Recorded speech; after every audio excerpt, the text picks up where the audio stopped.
My time at Mines was incredibly transformative and impactful. I am so grateful to have been surrounded by so many amazing friends, professors, faculty members that have helped me understand more about who I am and where I'm going next. I mean, I ended up choosing Mines because it's undoubtedly the best college in Colorado, like based on ROI, it's a research institution, plenty of other factors, for example, the scenery.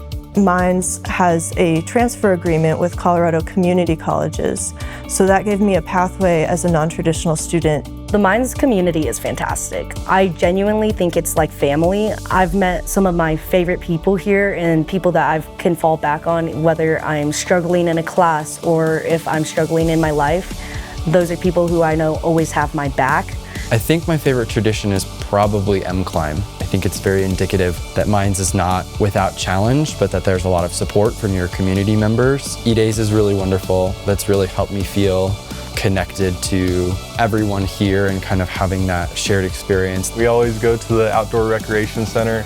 Me and my buddies run a couple of tubes, go down tubing on Clear Creek and get really sunburnt every time. So I've been fortunate enough to be part of Club Women's Rugby here at Mines, where we just won the national championship. At the end of the day, a Mines degree means that you're able to be a competent and confident engineer when you enter the workplace.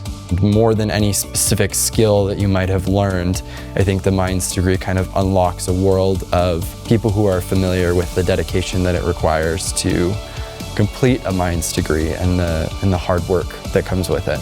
To me, being an ore digger means being passionate about learning, being dedicated to your work, and having the resiliency to keep pushing forward. Seeing how far we can get with the opportunities we're given and how many more opportunities we can create.